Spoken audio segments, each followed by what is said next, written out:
T'as envie d'apprendre le handstand, mais tu sais pas par où commencer. La première chose que tu dois déterminer, c'est est-ce que ton alignement est parfait. Il sera beaucoup plus facile d'apprendre le handstand si tu as une bonne mobilité des épaules et que tu as une bonne rétroversion du bassin. Ça va donner quelque chose comme ça.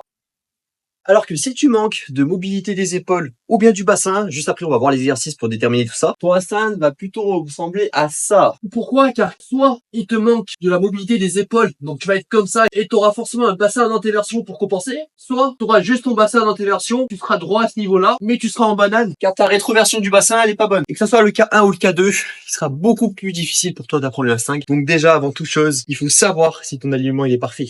Et pour ça, c'est très simple. Il te suffit de te mettre contre un mur, les chevilles, le bas du dos qui colle. À partir d'ici, si ton dos est complètement plaqué, rassure-toi, ton bassin est parfaitement aligné. Maintenant, on va vérifier les épaules.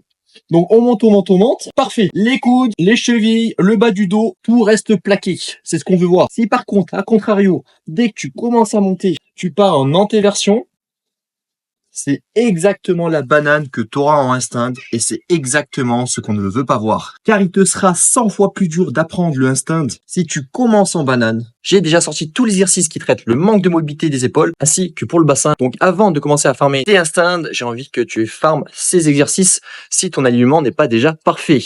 Maintenant que ton handstand est parfaitement droit, tu as toutes les bases pour commencer à renforcer ton gainage. Je veux que tu aies exactement cette position contre le mur avec le prochain exercice qu'on va voir tout de suite. Ce gainage va vous permettre de farmer le handstand ventre face au mur et non pas le dos face au mur. C'est une erreur que je vois tout le temps malgré tous mes tutos, même aujourd'hui en privé. Si vous faites un handstand le dos contre le mur, vous commencez déjà en banane. Vous avez aucune rétroversion du bassin, vous avez déjà tout faux. À quel moment ici je peux expirer, tenir le gainage? Donc ne faites surtout pas ça. Pourquoi est-ce que les gens ne commencent pas le ventre face au mur? Tout simplement car les gens ont peur de tomber en avant. Et c'est là que rentre en jeu l'exercice que je vous ai monté précédemment. On va avoir exactement le même gainage que je vous ai montré au sol juste avant. Et ici vous avez une rétroversion du bassin. C'est-à-dire que vous n'êtes pas en banane. Parce que ici, vous maintenez le gainage que vous avez eu juste avant. Et au cas où vous avez vos freins au bout de vos doigts, vous pouvez commencer un petit peu plus éloigné. Petite rétroversion du bassin.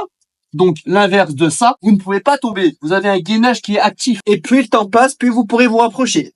Et c'est uniquement là que vous habituez votre corps à maintenir la bonne position, même en étant débutant. Si vous devez farmer le handstand, je commencerai par ces étapes. Identifier si j'ai un défaut qui pourrait causer une perte de mon alignement, que ça soit à cause de mes épaules ou que ça soit à cause de mon bassin. La première chose que je ferai, c'est des exercices spécifiques pour ces deux cas de figure et ensuite je farmerai ventre face au mur. Si le tuto t'a plu, like et abonne-toi.